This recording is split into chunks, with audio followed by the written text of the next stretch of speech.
축산, 검협전.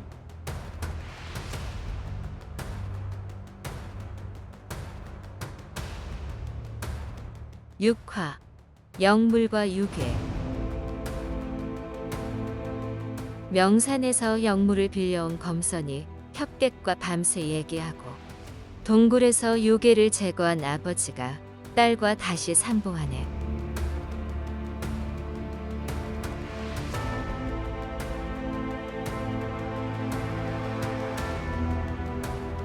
백운이 벽장에서 기다란 상자를 꺼냈다. 매우 단단해 보이는 철제 상자였다. 뚜껑을 열자 몸통을 감싼 붉은 비늘이 번쩍거리고 구슬만한 큰 눈에서 초록빛을 뿜어내는 이척사촌쯤 되는 진해가 들어있었다. 호리병에서 단약 수십 알을 꺼내 상자에 넣으니 진해가 서서히 꿈틀거렸다. 다시 뚜껑을 닫자 염선이 진해의 내력을 물었다. 이 정도 영물이라면 필시 요괴보다 독이 세겠군. 차나 대사는 이런 물건을 어디서 얻었지? 차나 대사가 어렸을 적에 무척 개구장이었다는군요. 어느 날 손가락만 한 지네를 잡아 상자에 넣고 쌀알을 먹여 키웠대요. 시집갈 나이가 되었을 때 점점 커진 지네가 6척이나 되었답니다. 지네를 가져가겠다고 고집을 부렸지만 아버지가 남의 시선을 걱정하며 허락해주지 않아 어쩔 수 없이 산에 풀어주었지요. 나중에 남편과 사별하고 신리 우담대사 문화에 들어가 검선이 된 후에 다시 지네를 찾아왔답니다. 그 후로 이 지네는 황산의 명물이 되었지요. 차나대사가 100년 동안 부적과 주문으로 단련시키고 온갖 선단과 영약을 먹여 신통력이 대단해졌어요. 언제든 커졌다 작아졌다 할 수 있고 워낙 영리해서 사람을 알아보기 때문에 이유 없이 해를 끼치지 않는답니다. 차나대사가 무척 아끼는 영물이라 입이 닳도록 설득해서 잠시만 빌린 것입니다. 작다고 얕보시면 안 됩니다. 그 후에 주순에게 어떤 무술을 연마했는지 물으며 이런저런 이야기를 나누다 보니 어느새 동쪽 하늘이 밝아왔다. 백운이 나갈 채비를 하며 주순에게 당부했다. 주역객, 때가 되었어. 위험한 상황이 벌어질 수 있으니 같이 가더라도 몸을 잘 숨기고 지켜보기만 하시오. 절대 경거망동해선 안 돼요. 세 사람은 바로 일어나 산골짜기로 향했다. 어느덧 날이 밝아 길이 훤히 보였다. 이내 산세가 매우 험하고 풀 한 폭이 자라지 않는 곳에 도착했다. 사형, 이곳입니다. 근처에 놈의 동굴이 있어요. 제가 놈을 유인할 테니 현영검으로 퇴로를 끊어주세요.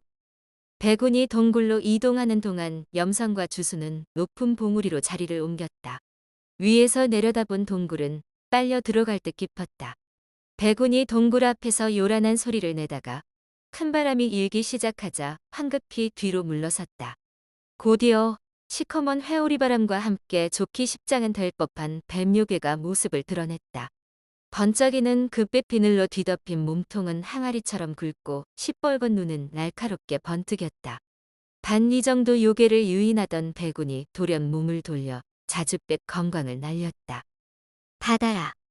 요괴가 일장이 넘는 화염을 뿜으며 한두 번 검광에 맞섰지만 안 되겠다 싶은지 바로 몸을 돌려 달아났다. 이때 염선이 날아와 현영검을 휘둘러 푸른 검광을 쏘았다. 퇴로가 막힌 요괴가 다리를 틀고 불꽃과 도간개를 뿜으며 버티었다. 두 검광이 한데 뭉쳐 가차없이 날카로운 공격을 퍼부었지만 별 효과가 없었다. 염선과 백운이 봉우리를 하나씩 차지한 채 양쪽에서 쉬지 않고 검광을 날렸다. 반나절을 겨루어도 요괴의 기세를 꺾지 못하자 두 사람이 눈빛을 주고받은 후 검광을 거두었다. 상대가 물러난 줄 착각한 요괴가 백운을 덮쳤다. 그 순간 백운의 손에서 붉은 물체가 휙 날아올랐다. 검만으로 승부를 내기 힘들겠다 싶어 결국 진해를 푼 것이다. 바람을 타고 몇 배로 커진 진해가 온 계곡을 붉은 빛으로 물들이며 강렬한 빛을 내뿜었다.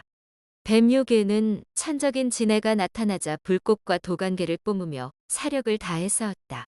그러다 진해가 요괴 몸뚱이를, 요괴가 진해 꼬리를 꽉 물고 힘겨루기에 돌입했다. 요괴가 고통에 몸부림치며 꼬리를 강하게 휘둘렀다.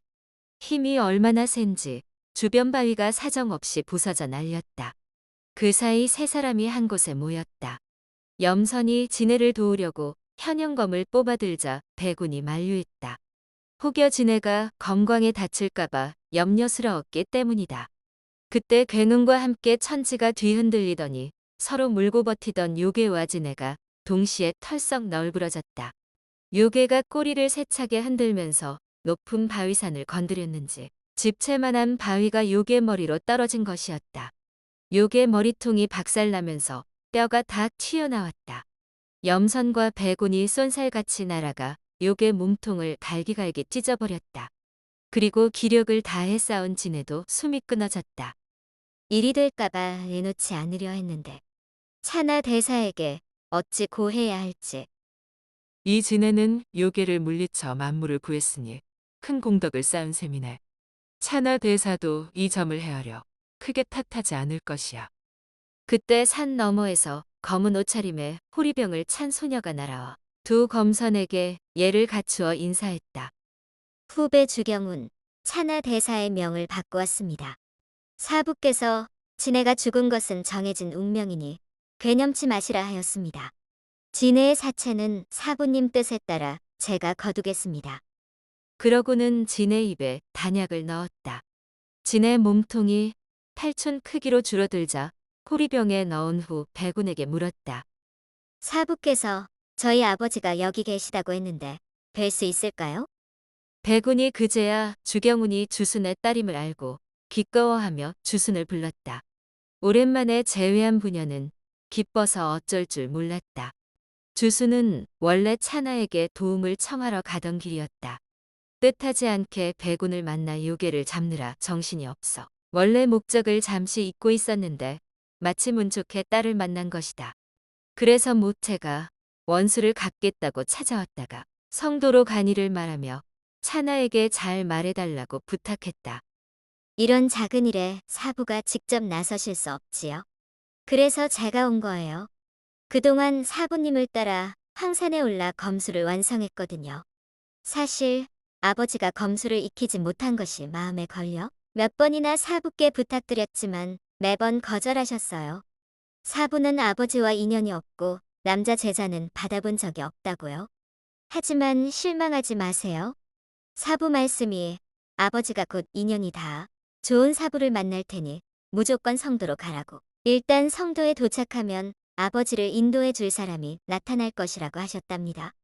저는 황산에 돌아가 사부에게 이곳 상황을 고한 후에 바로 따라갈게요. 아버지와 함께 모태를 없애야죠. 주수는 답답한 가슴이 뻥 뚫린 기분이었다.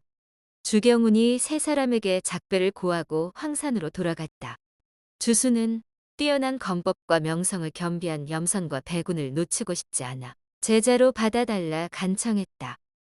주도우가 이미 40을 넘겼지만 심지가 바르고 성실하고 꾸준히 기본을 닦았으니 곧 우리와 같은 위치에 서게 될 것이오. 근래에 여러 무림 문파가 난립하면서 걸핏하면 다툼이 벌어지고 있어. 골륜파와 아미파는 원래 유명했고 황산파와 오대파가 다시 득세하는 모양인데 그야말로 물과 불의 대결이라는 구려. 사파와 정파는 절대 양립할 수 없는 법이니 말이오. 모태란 놈이 복수한다고 설치는 것은 시작에 불과하고 앞으로 더 많은 일이 벌어질 것이오. 배군이 이렇게 말하고는 낙엽과 나무 가지를 긁어모아 뱀요괴의 사체를 태웠다. 염선은 원래 사부인 극락의 명으로 금골이 뛰어난 자를 거두러 가는 길이었는데 오대파가 데려가기 전에 서둘러야 한다고 하였다. 휘파람을 길게 불자 거대한 산악이 구름을 뚫고 날아왔다. 그럼 다시 만나세. 염선이 학을 타고 멀리 사라졌다. 그러고 보니 어제 산길에서 바위 틈에 숨은 뱀을 공격해 먹어치우던 바로 그 산악이었다. 주수는 딸이 돕겠다고는 했지만 그래도 마음이 놓이지 않아 배군에게 다시 도움을 청했다. 당분간 별일 없을 것이니 걱정 말고 일단 길을 가시오. 어려움이 닥치면 응당 돕겠지만 아직은 때가 아니오. 주수는 배군의 말이 알쏭달쏭했지만 더는 부탁할 수 없어 결국 홀로 길을 떠났다. 며칠 후 성도에 도착해 모태의 행방을 수소문했으나 보았다는 사람이 아무도 없었다. 어느덧 한 달이 훌쩍 지나 벌써 11월 하순인데 딸이 오지 않으니 어찌해야 좋을지 난감했다.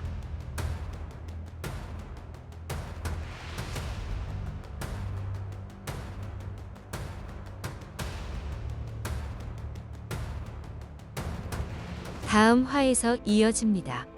더 좋은 콘텐츠를 제작하기 위하여 구독과 좋아요, 알림 설정 부탁드려요.